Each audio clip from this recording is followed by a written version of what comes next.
Shalom, saudara terkasih dalam Tuhan. Setiap keluarga Kristen kita boleh berjumpa kembali dalam ibadah online yang saat ini pada kesempatan ini kita akan kemas berbeda daripada biasanya. Kita akan talk show tentang keluarga Kristen yang tangguh. Kita akan mendengarkan paparan baik dari Om Bernard maupun Om Budi sebagai narasumber sesaat lagi. Kita akan naikkan satu pujian sebelum kita akan mulai ibadah kita, persiapkan hati kita, persiapkan sikap kita, dan boleh hormati Tuhan dimanapun keluarga-keluarga Kristen boleh berada. Naikkan satu pujian kekurangan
sehingga kami boleh tetap beribadah baik secara online, kami boleh belajar untuk kembali mendengarkan firman Tuhan, kami boleh belajar untuk kembali Tuhan, untuk boleh senantiasa dikoreksi oleh firman, dibenarkan oleh firman, dinasihati oleh firman, ditegur oleh firman, sehingga setiap kehidupan kami boleh senantiasa semakin hari semakin memuliakan nama-Mu dan seturut dengan kehendak-Mu ya Bapa. Khususnya saat ini kami akan ibadah dalam talk show keluarga Kristen yang tangguh. Kiranya Tuhan tolong berkati kami, berkati pemirsa yang sedang mendengarkan, berkati juga setiap hamba Tuhan yang menyampaikan dalam firman Tuhan. Terpujilah nama-Mu Bapa, kami mengucap syukur dalam nama Tuhan Yesus Kristus, kami amin. Ya, puji Tuhan. Shalom, sekali lagi. Kita akan kembali untuk mendengarkan firman Tuhan tentang keluarga Kristen yang tangguh yang akan disampaikan dalam talk show. Jadi setiap keluarga Kristen, khususnya keluarga sekolah minggu Dogo Kupang, nanti kalau misalnya ada pertanyaan ataupun apa yang perlu dipertanyakan, bisa melalui WhatsApp tanya jawab orang tua.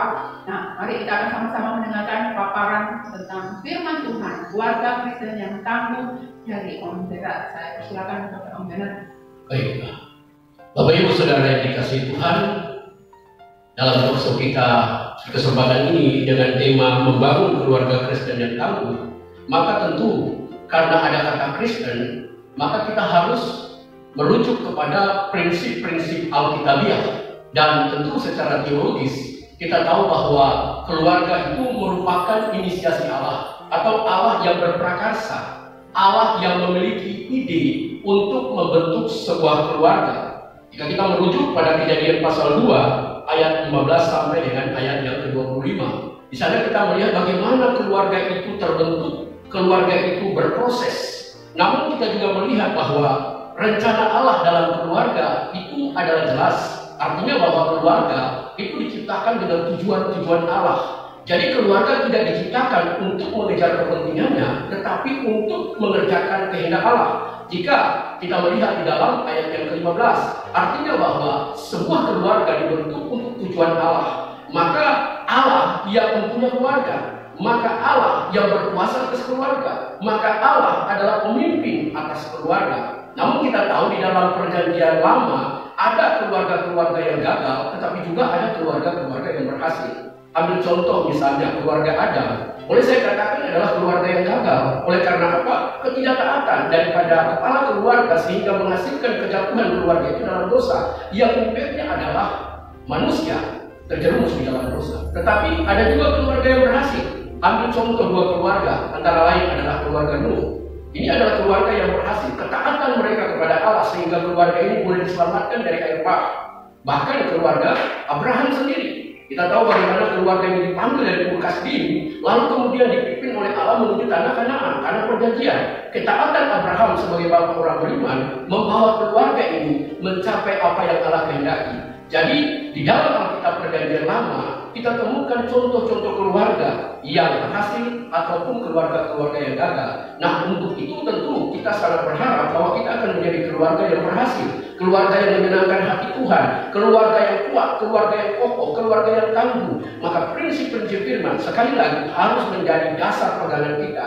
Sebab ketika kita belajar keluar dari firman, maka bisa saja banyak hal yang terjadi. Kalau saya melihat beberapa informasi di media TV hari-hari ini, bagaimana angka perceraian di kota Surabaya sendiri begitu tinggi luar biasa, dan ada beberapa indikasi yang mungkin saya tidak bisa paparkan di sini. Namun kalau di Surabaya sendiri angka perceraian begitu tinggi, maka sebagai orang Kristen kita pun bisa mewaspadai diri, menjaga hidup kita, keluarga kita, agar jangan sampai keluarga kita terimbas dengan berbagai hal yang kemudian berakhir di meja pengadilan.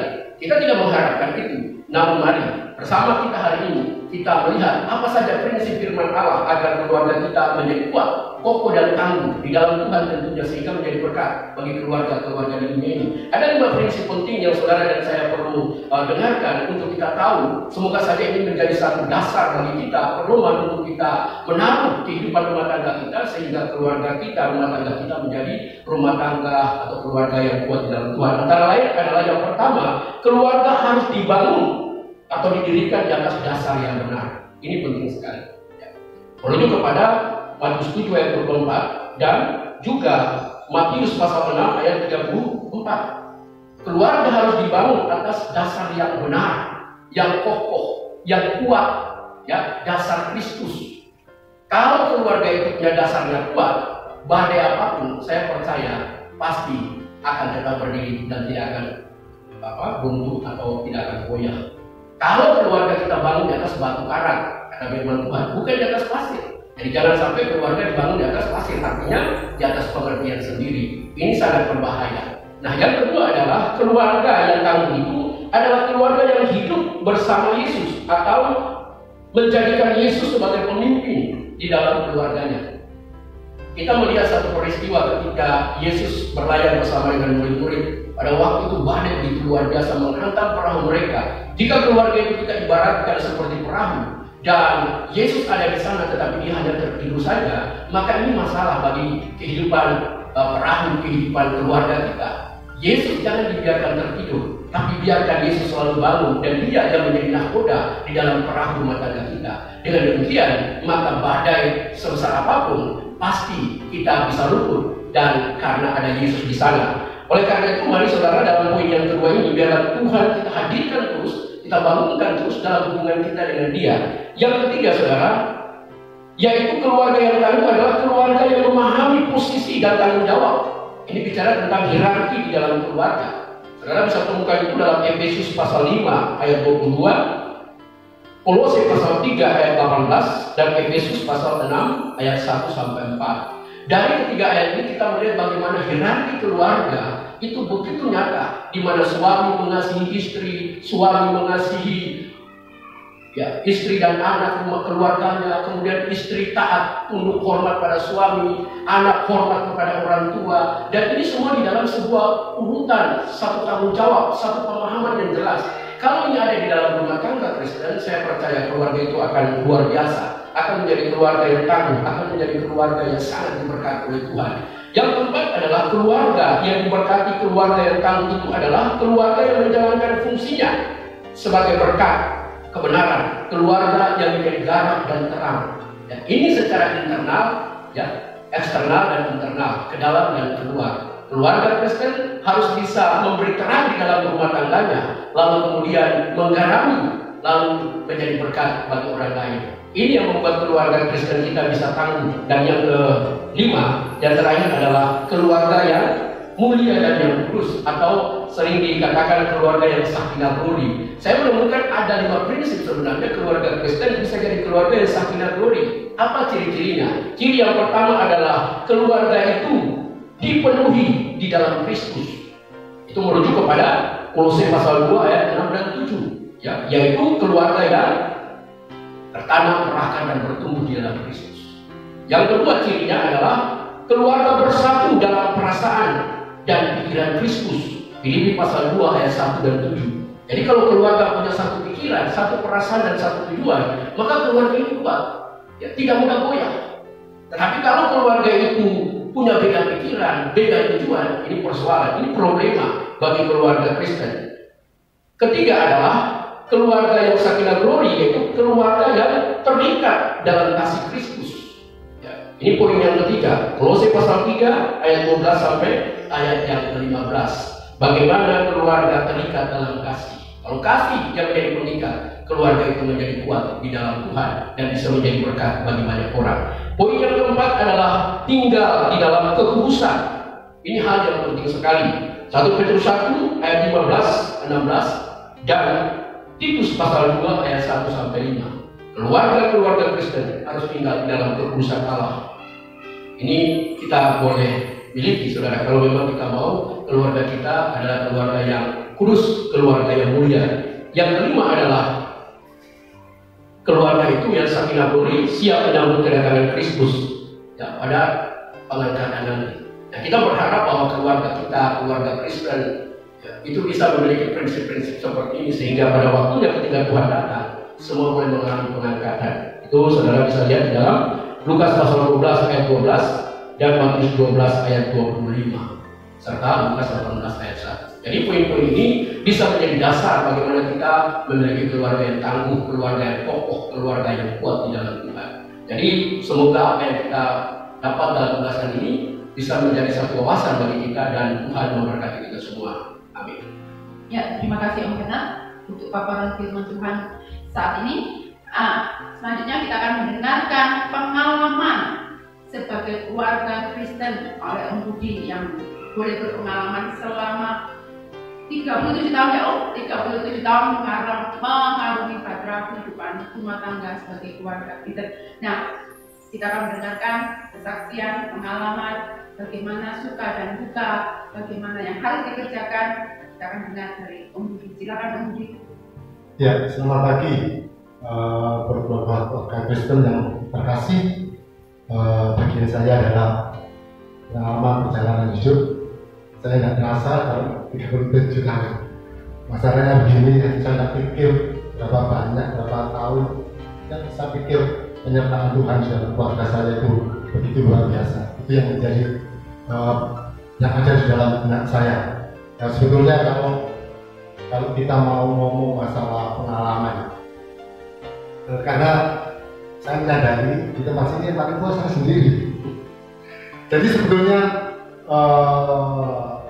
sepanjang perjalanan 37 tahun itu bukan sebagai apa ya, bukan sebagai jawaban yang pas.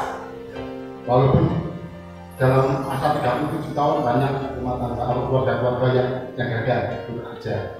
Ada keluarga-keluarga masih berapa tahun itu sudah kelihatan mempunyai keluarga yang tangguh, keluarga Kristen yang tangguh. Jadi 30 tahun itu bukan jawaban yang tepat sebetulnya. Tapi inilah penyertaan Tuhan yang saya boleh rasakan sampai hari ini. Ya, sebelum kita masuk di dalam keluarga, tentunya kita akan ke depan dulu, yang namanya rumah tangga. Ya, dari rumah tangga nanti naiknya ke keluarga. Ya, tentunya kalau kita masuk di dalam bahtera rumah tangga dari awal pasti ada satu komitmen ya, dua pribadi. Ya, kalau masuk di dalam pernikahan itu sudah ada satu kesepakatan berdua bagaimana membangun rumah tangga nanti yang bahagia. Sebetulnya kalau kita membangun rumah tangga yang bahagia itu salah. Ya, kita juga disebutkan mungkin tidak salah di dalam 1 Korintus 7:28. Kita coba temukan bacakan 1 Korintus 7:28. Kalau tidak salah ya, ingat saya seperti itu. 1 Korintus 7 ayat 28. Tetapi kalau engkau kawin, engkau tidak berdosa. Dan kalau orang gadis kawin, ia tidak berbuat dosa. Tetapi orang-orang yang demikian akan ditimpa kesusahan badani, dan aku mau menghindarkan kamu dari kesusahan itu. Nah, ya, jadi ya kalau kita dulu mempunyai komitmen masuk rumah tangga, ya tentunya kita diperhadapkan dengan namanya kesusahan. Apa kesusahan? Ya, kalau di dalam sebutan rumah tangga, kalau saya pisah ada dua kata, rumah dan tangga. Ya, rumah itu tempat tinggal. Tangga adalah sarana untuk untuk menuju memberikan sarana untuk kita membangun hubungan, ya, membangun hubungan. Dari tangga itu sebenarnya untuk membuat kita bisa berhubungan dari tempat ini ke tempat yang lain. Ya. Di dalam rumah tangga itu juga ada satu untuk membangun hubungan dua pribadi yang berbeda karakter. Itu yang harus kita pahami ketika kita masuk di dalam rumah tangga. Dua karakter yang berbeda itu di dalam rumah tangga itu ada saling namanya hubungan satu dengan yang lain. Makanya di dalam 1 Korintus 7:28 katakan kita akan mengalami kesusahan. Kesusahan apa? Masing-masing pribadi kita punya kebiasaan-kebiasaan yang berbeda. Nah, kalau kita bisa membangun perbedaan di dalam rumah tangga itu, saya yakin ketika masuk di dalam keluarga pasti akan bisa menjalani. Ya, sebab ketika kita masuk di dalam keluarga itu ada satu jiwa baru yang masuk di dalam rumah tangga, tentunya anak. Ya, orang yang berumah tangga di samping bahagia, kebahagiaan itu bukan dilihat dari harta benda, tapi ketika hadirnya seorang anak itu membawa kebahagiaan. Ya, jangan salah, ketika kebahagiaan itu ada masalah lagi yang kita hadapi.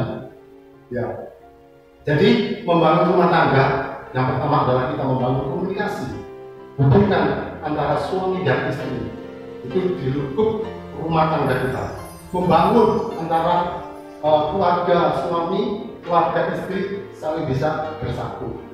Kalau kita bisa membangun hubungan secara pribadi suami dan istri, kalau keluarga-keluarga dari suami dan istri tidak cocok, itu belum termasuk rumah tangga yang bahagia. Kebahagiaan itu bukan hanya kita terima ketika di dalam lingkup rumah tangga kita, tetapi kita juga membahagiakan antara keluarga satu ke keluarga yang lainnya. Nah, di dalam rumah tangga tentunya ada namanya kepala rumah tangga. Kepala rumah tangga masih tugasnya untuk membimbing istrinya. Nah, ini yang menjadi tugas yang cukup berat. Sama-sama Kristen aja kadang-kadang sulit. Ini contoh saya ya, pengalaman saya. Istri saya itu latar belakangnya bukan orang Kristen. Ya, dan ini yang menjadi tanggung jawab saya. Sebab saya mendapatkan istri saya ini tidak mudah, susah. Ya, perjalanannya itu susah. Ya, kalau saya sudah mendapatkan seorang wanita yang idaman saya yang sudah saya raih dan dulunya bukan basicnya dari orang Kristen, terus saya tarik menjadi orang Kristen.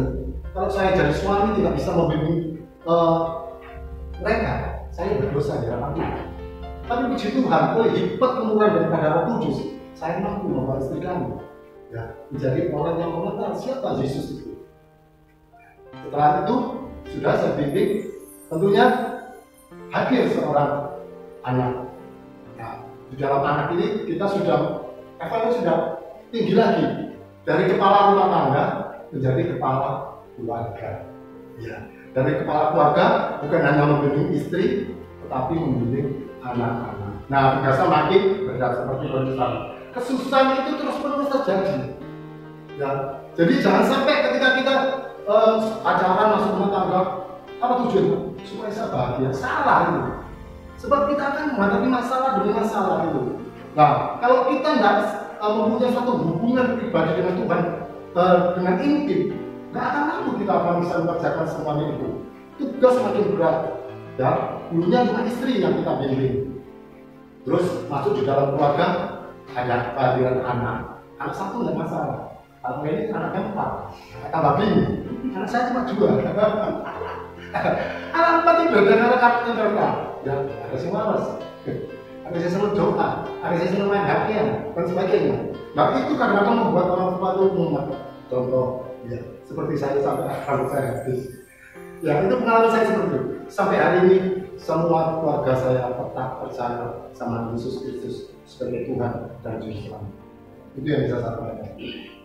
Ya, puji Tuhan, kita sudah mendengarkan pengalaman dari Om Budi, bagaimana suka dan duka. Tetapi dikatakan tadi bahwa bukan kebahagiaan menjadi tujuan sebuah keluarga atau rumah tangga, tapi mari kita akan melihat apa sebenarnya yang menjadi tujuan rumah tangga dan keluarga, sehingga keluarga itu menjadi keluarga yang tangguh. Nah, Bapak Ibu kalau mau ada pertanyaan bisa di WhatsApp, nanti akan dilayani oleh Saudari Nela di sana. Nah, untuk sementara saya akan bertanya kepada Om Bernard. Om Bernard tadi sudah menjelaskan begitu tidak tentang paparan bagaimana keluarga diciptakan, dibentuk sama dengan Om Budi tadi katakan, bukan untuk tujuan kebahagiaan, tapi Om Bernard sudah jawab di sana adalah untuk tujuan Allah. Maka harus keluarga itu melakukan kehendak Allah, dan Allah lah yang punya keluarga. Demikian ya Om ya. Nah, pertanyaan saya adalah, kalau mau menjadi keluarga yang tangguh, dikatakan bahwa harus menghadirkan Yesus sebagai nakoda. Nah, bagaimana caranya untuk menjadikan Yesus ini sebagai nakoda? Padahal ketika kita menghadapi badai itu kan sering kita panik, ya. Keluarga-keluarga sering lupa hal itu. Bagaimana supaya kita tetap ingat untuk menghadirkan Yesus sebagai nakoda? Oke, baik. Terima kasih. Jadi begini, ketika keluarga itu menghadirkan Yesus sebagai nakoda, maka yang pertama tadi menyambung apa yang tadi Om Budi katakan, kepala keluarga itu poin penting. Kalau kepala keluarga sendiri hidup dan tidak dekat Tuhan, itu persoalan bagaimana Yesus bisa dihadirkan di sana. Maka untuk bisa menghadirkan Yesus, otomatis secara hierarki kepala keluarga adalah imam, kepala keluarga adalah orang yang betul-betul bisa mengayomi, membimbing, mengarahkan istri dan anak-anak untuk mengenal Yesus. Ini prinsip kebenaran sebenarnya. Sehingga Yesus bisa dihadirkan dari nakoda di dalam keluarga. Tapi seandainya keluarga itu kepala keluarganya tidak di dalam Yesus, ini jadi persoalan sendiri. Tetapi solusinya adalah bagaimana istri harus kuat. Kuat dengan cara dia tetap pegang untuk firman dan selalu mendorong anak-anaknya, dan kalaupun mungkin bisa mengajak suami datang kepada Tuhan, itu anugerah yang luar biasa. Sehingga Tuhan benar-benar yang bisa menjadi pemimpin dalam rumah tangga itu, karena tujuan rumah tangga tadi sudah jelas dikatakan adalah tujuan Allah. Allah menciptakan keluarga untuk mencurahkan kasih, memberikan perlindungan, pemeliharaan bagi keluarga itu. Jadi seperti itu, kali ini. Ya, terima kasih Om. Jadi semoga ini boleh menjadi jawaban ataupun poin ya, dimana kalau Bapak Ibu sungkan ini pertanyaan ini mewakili sebagai pertanyaan-pertanyaan keluarga-keluarga yang ada di rumah. Nah, selanjutnya kalau tadi sudah dipaparkan sama Benar, kepala keluarga adalah poin penting, di mana dia harus benar-benar bersandar akan Tuhan. Nah, kalau misalnya kepala keluarga tidak bisa tinggal dalam Kristus, maka peran istri sangat perlu di situ ya. Seandainya tidak terjadi idealisme di tengah-tengah keluarga. Nah, pertanyaan saya selanjutnya, tadi sudah cukup jelas dipaparkan, ada 5 poin yang disampaikan oleh Benar, dan cukup jelas. Saya rasa saya tidak akan mengulas dan mempertanyakan kembali.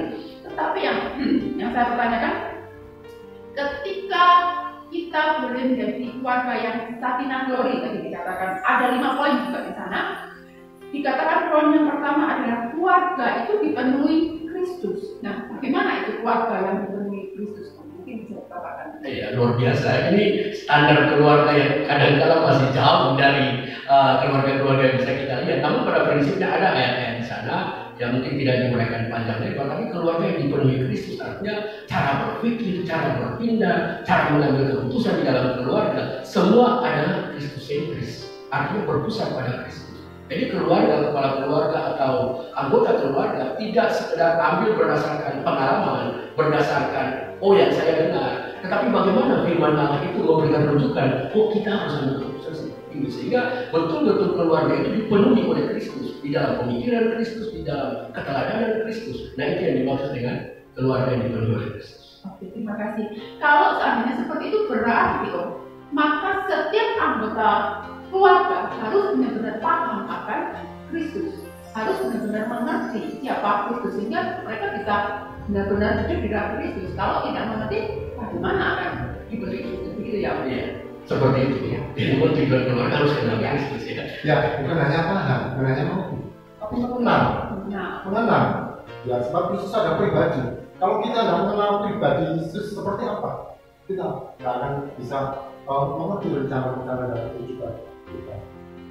Ya, terima kasih. Berarti yang dimaksud Kristus bukan hanya kepala keluarga, berarti ya Om, Ya, seluruh anggota keluarga. Ya. Jadi ini yang menjadi tugas penting. Jadi kepala keluarga, istri, anak-anak harus hidup di dalam Kristus, gitu ya. Nah, selanjutnya yang menjadi ini tadi Om Pendeta sudah katakan jauh dari keluarga-keluarga Kristen yang ada ya.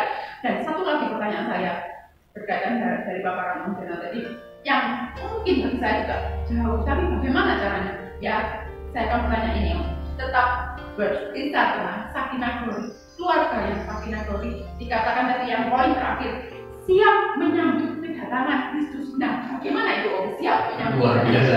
Ini banyak keluarga pasti ketinggalan. Nah, di dalam ayat Alkitab itu ada dikatakan jika dua orang yang tidur, satu akan diangkat dan yang satu ditinggalkan. Nah, keluarga yang diangkat bersama ini sakinah glory.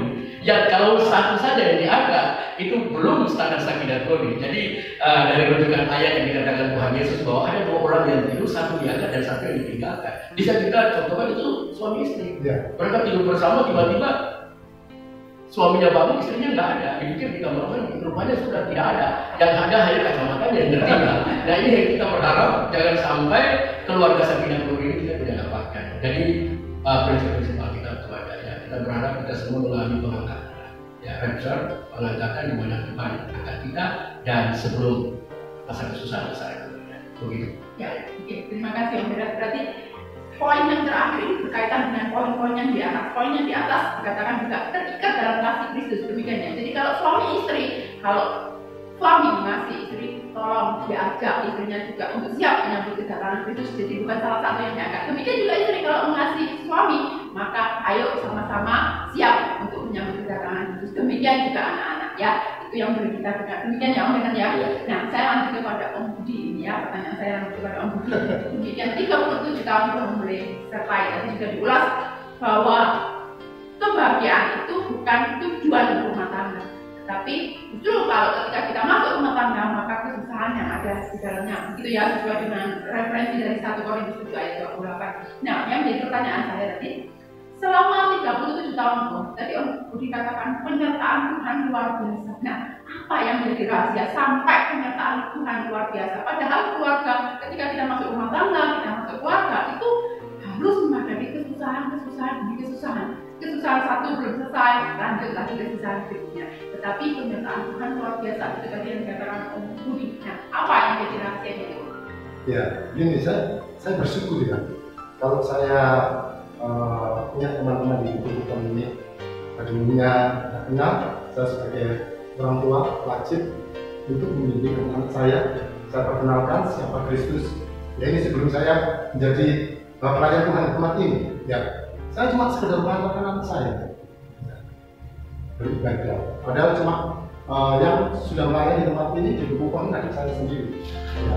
Nah, ketika saya mengantarkan anak saya, ya, saya punya saudari seiman, ya, satu pertamanya, satu-satunya itu yang mendorong saya, mengajak saya untuk saya bisa ikut bagian di dalam pelayanan. Nah, dari lewat situ, saya terus belajar. Nah, saya ini orangnya di sekolah, belajar seperti apa? Perlu belajar dengan yang lain. Ternyata sampai hari ini saya bisa melayani itu karena penyertaan Tuhan. Kedua, ya, kalau banyak tadi banyak masalah. Orang hidup itu tentunya nggak tahu dari masalah. Tapi bagaimana kita bisa menghadapi masalah itu bukan dengan kekuatan kita sendiri, tapi menghadirkan Kristus di dalam setiap masalah. Saya ini, kalau saya ceritakan saya susah, ya. Saya itu punya anak dua, kalau saya bimbing sekolah minggu itu nanti, saya pakai sepeda lancar, ya. Satu saya taruh ke depan, satu saya taruh ke belakang, belum menjemput yang lain, yang mungkin sekarang anaknya ini atau anaknya tahu. Nggak bisa ini, anaknya Andriawan, perempuan. Ya, itu dulu. Jadi anak tiga, jadi anak saya dua, terus anak anak lain saya jemput sepeda. Susah nggak? Susah. Tapi bagaimana saya bisa menjalani sampai hari ini? Nah, oleh tanggung jawab seorang bapak kepada anaknya, ya, bukan sekedar diberikan makan minum, disekolahkan supaya pintar, tapi bagaimana seorang ayah sebagai orang tua itu memperkenalkan Tuhan itu terhadap anak-anaknya. Nah, sampai di situ. Jadi selama saya bisa melayani Tuhan sampai hari ini, kita kurang dengan itu. Suka duka saya hadapi. Ya, tentunya yang paling saya rasakan adalah dukanya banyak, tapi susah ya. Dukanya banyak, tapi senangnya juga banyak. Tadi itu satu sehat, itu kalau kita Tuhan. Ya, puji Tuhan. Jadi satu rahasia yang kita katakan seperti rahasia penyertaan Tuhan itu ada dalam anugerah dan kemurahannya, gitu ya.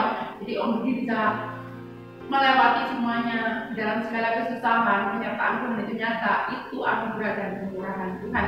Jadi mari keluarga-keluarga Kristen yang ada di rumah tetap terus bersandar akan Tuhan. Tuhan itu penuh dengan kemurahan dan anugerah, itu yang boleh saya sarankan. Gini tuh ya, kalau kita menghadapi masalah, susah, itu kan memang kehidupan seperti itu. Tapi jangan sampai kita fokus dalam kesusahan dan masalah itu. Tapi bagaimana kita bisa mengarahkan, ya, orang yang susah itu bukan dengan kekuatan, tapi dengan menghadirkan Yesus itu di dalam kehidupan kita. Pasti kita akan melewati semua. Kalau kita fokusnya kepada masalah, akhirnya kita jadi rumah kita. Nah, kita sebagai orang tua tanggung jawabnya besar, ya. Laki-laki itu kan kepala keluarga, istri adalah penolong. Nah, kalau kepala keluarganya goyah, tentunya penolongnya tidak akan mampu menahan sendiri. Nah, bukan harus jadi dalam keluarga. Seperti itu. Ya, kita nanti terus kita belajar Tuhan, hadirkan Kristus di dalam keluarga kita. Nah, puji Tuhan, biarlah talkshow kita pada saat ini, kesempatan ini boleh menjadi berkat untuk keluarga-keluarga Kristen yang ada di rumah. Semoga boleh menjadi inspirasi untuk setiap kita untuk boleh memperbaiki bagaimana kita boleh menjadi keluarga Kristen yang tangguh. Nanti kalau Bapak Ibu Saudara masih ada pertanyaan, silakan di WhatsApp yang tadi saya katakan, karena ada Kak Nela yang akan melayani. Puji Tuhan, terima kasih Om Tena, terima kasih Om Budi untuk setiap paparannya. Nah, selanjutnya kesimpulan yang saya boleh tarik ini adalah satu, keluarga adalah kehendak Allah. Jadi bukan menyatakan tujuan kita, bukan untuk kebahagiaan kita, tapi kita boleh melakukan apa yang menjadi tujuan Allah di dalam keluarga kita, melakukan kehendak Tuhan di tengah-tengah keluarga kita, dan terus-menerus menghadirkan Kristus, menghadirkan Tuhan Yesus sebagai nakoda di tengah-tengah keluarga, sehingga ketika kita mengalami kesulitan, ketika kita mengalami badai, tetap bersandar akan Tuhan, gitu ya. Dan selanjutnya, mari sama-sama kita boleh menjadi keluarga yang sakinah mawaddah, tidak mudah, tetapi sama-sama kita berdoa, sama-sama kita melangkah untuk kita terus-menerus belajar firman, mengerti firman, sehingga kita boleh menuju keluarga yang sakinah mawaddah, keluarga Kristen yang puji Tuhan. Nah, selanjutnya saya akan membacakan anak-anak yang berulang tahun pada bulan Mei, ya. Di sana ada Samuel Aditya Saputra, tanggal 23 bulan Mei kemarin. Tuhan boleh berkemurahan selamatkan satu usia. Dan ada juga adik Yohanes Setiawan pada tanggal 28 Mei juga boleh anugerahkan satu usia buat adik Yohanes. Dan Kak David Tuhan juga boleh anugerah satu usia lagi pada tanggal 15 bulan Mei ya. Bersyukur untuk adik-adik ini yang Tuhan beri tambahkan usia biar menjadi adik-adik, menjadi teman-teman, menjadi saudara, menjadi anak-anak yang cinta Tuhan dan terus hidup setia benar di hadapan Tuhan. Nanti kita akan berdoa buat mereka dan kita akan berdoa buat firman juga Tuhan yang boleh Tuhan beri kesempatan kita boleh belajar tentang firman. Nanti saya minta tolong Om Berta boleh berdoa buat adik-adik yang kurang tahu dan berdoa untuk perempuan firman yang kita sudah boleh dengar dan untuk keluarga-keluarga yang ada di rumah. Setelah doa nanti saya akan ada pengumuman sedikit, jadi tolong jangan di-off-kan dulu sampai selesai ya. Puji Tuhan, mari kita sama-sama tunduk kepala dan kita boleh berdoa. Baik, mari kita masuk di dalam doa. Bapa di surga, kami berterima kasih buat kehadiran-Mu, pimpinan Tuhan atas acara talkshow ini sampai pada akhirnya kami serahkan seluruhnya kepada Tuhan kuasa Allah yang berdaulat untuk memberkati pelayanan pada hari ini. Tuhan berteriakan firman Allah, pelayan tanya jawab semua yang sudah kami kerjakan itu boleh menolong kami untuk membangun kehidupan rumah tangga kami yang sakinah glori dan sesuai dengan kehendak Allah. Tuhan, terpujilah nama-Mu. Terima kasih buat anugerah-Mu atas kami semua dan meneraikan semua apa yang sudah kami kerjakan. Juga pada kesempatan ini Tuhan, kami berdoa bagi anak-anak-Mu yang berulang tahun ya Bapa. Mari Engkau berkati mereka, Engkau berikan kesehatan, Engkau berikan kecerdasan, Engkau lindungi pimpin anak-anak-Mu Tuhan. Biarlah mereka selalu dalam perlindungan dan berkat yang daripada Allah sendiri. Tuhan berkati segala cita-cita mereka, harapan doa-doa mereka. Bahkan Tuhan di dalam setiap langkah mereka Tuhan sertai dan lindungi. Juga untuk orang tua mereka Tuhan berkati pekerjaan mereka, rumah tangga mereka, hidup nikah mereka, apa yang mereka kerjakan dan usahakan di dalam nama Yesus. Tuhan memberkati semuanya. Terima kasih Bapa, terpujilah nama Tuhan yang telah memberkati kami dalam acara pada kesempatan ini. Seluruhnya kami serahkan di dalam nama Tuhan Yesus Kristus. Haleluya. Amin. Amin. Puji Tuhan. Nah, saya akan berikan pengumuman tadi, tolong jangan di-off-kan dulu ya. Tunggu selanjutnya kita akan bertemu di dalam Family Challenge. Kita akan adakan Family Challenge, nanti akan diadakan dan dituntun oleh Kak Eta. Jadi tunggu linknya, tunggu sabar apa yang akan ada di sana. Mari kita terus menerus menghadirkan Kristus di tengah-tengah keluarga, senantiasa sakinah glori boleh jadi iman. Puji Tuhan, salam, semoga semuanya boleh berkat dan Tuhan boleh memberkati.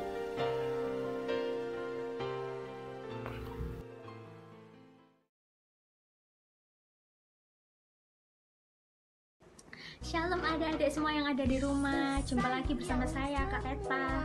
Hari ini kakak akan memberi kalian sebuah tantangan, yaitu challenge yel-yel keluarga.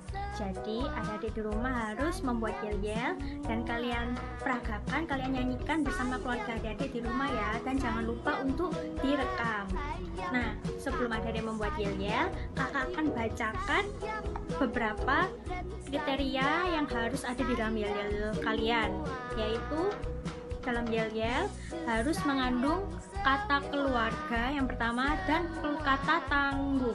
Kakak ulangi, jadi dalam yel-yel kalian harus mengandung kata keluarga dan yang kedua kata tangguh. Terus untuk hal yang lainnya harus ada gerakan ya. Kalau bisa gerakannya yang sekompak mungkin.